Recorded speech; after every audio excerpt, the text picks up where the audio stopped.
This is part two of the chapter seven cellular respiration lecture.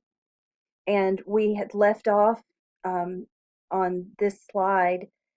I just wanted to remind you because we are about to talk about the metabolic pathways of cellular respiration in more detail.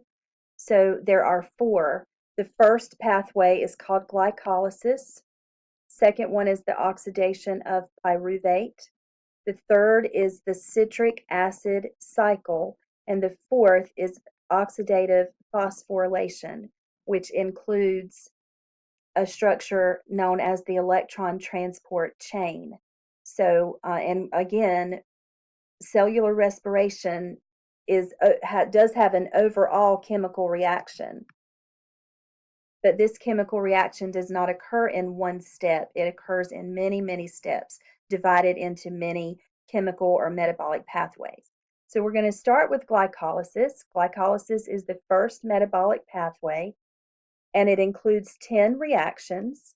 You're not going to have to, um, I want you to understand, but you do not have to memorize all 10 reactions. Very far from it. I do want you to know that glycolysis means glucose breakdown. Glyco represents a carbohydrate or glucose, and lysis means breakdown. So glycolysis occurs in the cytoplasm. It does not occur on or in the mitochondria, and it does not require oxygen, so we say that it is anaerobic. It is the anaerobic pathway of cellular respiration. And what's really important is not that you understand all 10 reactions, but that you understand what goes into glycolysis and what comes out of it, the products. So glucose, during glycolysis, one glucose molecule is converted or broken down into two pyruvate molecules. Glucose contains 6 carbon atoms. So each pyruvate contains 3 carbon atoms each. I'm just going to put 6C for carbon, and then each pyruvate is 3 carbon atoms each because the number of carbon atoms is important. So glucose is broken down into 2 pyruvate molecules, and then in the process, 2 NADH molecules are produced, and we've talked about what they are. They are electron carriers. So those molecules are going to be important in the final step, the final metabolic pathway of cellular respiration. And another thing that is produced is 4-ATP, but it's important to notice that 4-ATP are produced, but 2-ATP are used up. So it's actually a net gain of 2-ATP molecules are produced during glycolysis. So you just remember 2, 2, and 2. 2 pyruvates, 2 NADH molecules, and 2 ATP molecules. These are the most important products to remember of glycolysis, are these that I've circled. 2 pyruvate, 2 NADH, and 2 ATP molecules are produced during glycolysis. So if you remember, there are 36 ATP molecules produced at the end of cellular respiration. So glycolysis provides very few of those ATP molecules. Now, what you're seeing here are the chemical reactions that a few of the 10 chemical reactions that we talked about.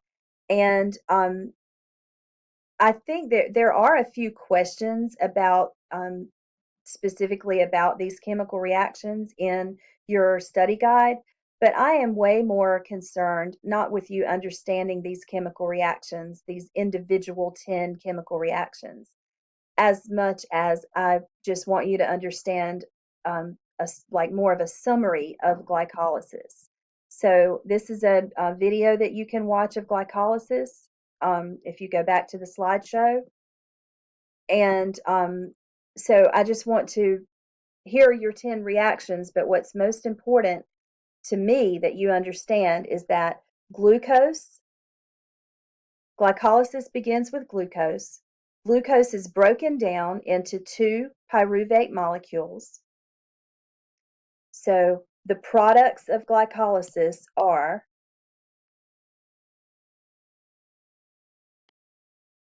2 pyruvate molecules, 2 NADH molecules, and the purpose of the NADH is to carry electrons to the final step of cellular respiration, and 2 ATP molecules. So only 2 of the 36 total ATP molecules are produced during glycolysis. Again, you can watch the YouTube video of glycolysis to kind of understand more about the chemical reactions. But I am much more concerned that you understand a summary of glycolysis than, be able to explain the details of all 10 chemical reactions. That's just too much for a general biology course. Maybe later on, biochemistry or something like that. But for us, I just want you to understand glycolysis is part of the process. In fact, let me go back. I said the products are 2 pyruvates, 2 NADH, 2 ATPs, but I also want you to know that glycolysis is anaerobic. In other words, it does not require oxygen. It can occur in the absence of oxygen. That's the point. And it occurs in the cytoplasm, not the mitochondria of eukaryotic cells. Okay, the second step or the second pathway is the oxidation of pyruvate, and it's a very short single reaction. And there's 2 pyruvate molecules, and each one of those is converted into a chemical called acetyl coenzyme A. So the 2 pyruvates are converted into 2 acetyl coenzyme A. Now the pyruvates have 3 carbons each, as you can see right here. The acetyl coenzyme A, it's an acetyl chemical group chemically combined to coenzyme A, has only 2 carbons. So what happened is that pyruvate lost a carbon in the form of carbon dioxide. So it gives away 1 carbon in the form of carbon dioxide because a carbon dioxide molecule has 1 carbon atom. So the 2 pyruvate molecules are converted into 2 acetyl coenzyme A molecules. And in the process, 2 carbon dioxide molecules are produced and 2 NADH molecules are produced. So now we've added, if you add up the NADH molecules, we had 2 from glycolysis and now 2 from oxidation of pyruvate. So those are going to go on and be used to produce ATP through oxidative phosphorylation. So there are electron carriers in cellular respiration. So far, we've produced 4 total NADH molecules, 2 through glycolysis and 2 through, by this step, oxidation of pyruvate. What I also want you to notice is this step produces 0 ATP molecules, and it occurs in the mitochondria. Sorry. All right. So in eukaryotic cells, this reaction occurs in the mitochondria. Then we have the citric acid cycle, which is a metabolic pathway that's actually a cycle of chemical reactions. That doesn't mean that the chemical reactions happen in a circle. It just means that they happen over and over again, as long as you have the input acetyl coenzyme A. As long as you have acetyl coenzyme A, to keep the cycle going, it's a cycle of reactions that occur over and over and over again. But during this process, the first thing that happens is the acetyl-CoA, remember, has 2 carbon atoms, combines with a molecule called oxaloacetate, which has 4 carbon atoms. Well, here you can see C2 and C4. The oxaloacetate has 4 carbon atoms. The acetyl coenzyme A has 2. So ask yourself how many carbon atoms that they're going to have total when they combine. They're going to produce citrate or citric acid, and citric acid is a 6-carbon molecule. So it may seem kind of weird or strange or ridiculous that we started out with glucose, which was a 6-carbon molecule, broke that down, and now we built back up another 6-carbon molecule. But what you have to remember is all of these different chemical reactions, these various reactions are designed especially so that we get the most ATP out of the process.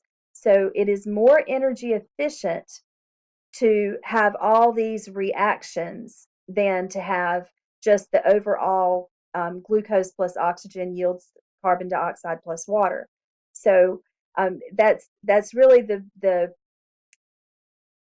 simplest way and the shortest answer that I can give you is that you start out with glucose, a 6-carbon molecule, and then you break it down and build it back up again because ultimately you get more ATP that way.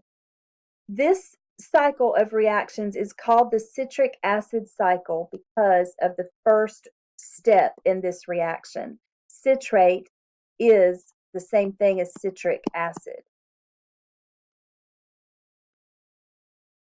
So in the very first step, citric acid is formed.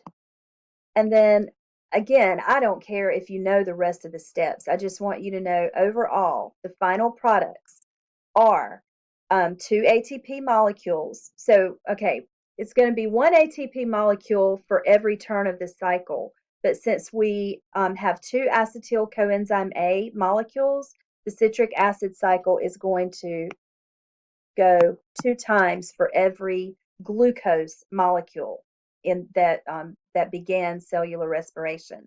So everything that you see produced, you're going to multiply by 2. So you're going to end up with not 3 but 6 total NADH molecules, and you're going to end up with not 1 but 2 total FADH2. So we produce a lot of electron carriers in the citric acid cycle. That is really the purpose of the citric acid cycle is this right here, is producing 6 total NADH and 2 FADH2 molecules, which are electron carriers that are going to be used in the last step of cellular respiration. And then a total of not 2 but 4 carbon dioxide and a total of either 1 GTP or 1 ATP, but remember to multiply by 2. And it's there's a difference in GTP and ATP, but basically they're used as energy currency. And it's probably easier to just remember 2 ATPs. So if we look at energy overall in the form of ATP that's been produced, glycolysis has produced 2 ATP molecules. The citric acid cycle has produced 2 ATP molecules. And that's it. So to this point, 1 glucose has been used to form 4 ATPs, 2 from glycolysis, 2 from citric acid cycle.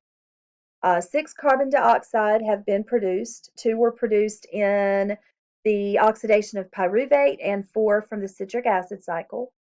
Total of 10 NADH molecules and a total of 2 FADH2 molecules. And these, remember, are the electron carriers. They carry electrons in those hydrogen atoms. And that's going to be important in the last step. So there's a question down here at the bottom. It says, is most of the energy from glucose stored in the ATP, the carbon dioxide, or the electron carrier molecules?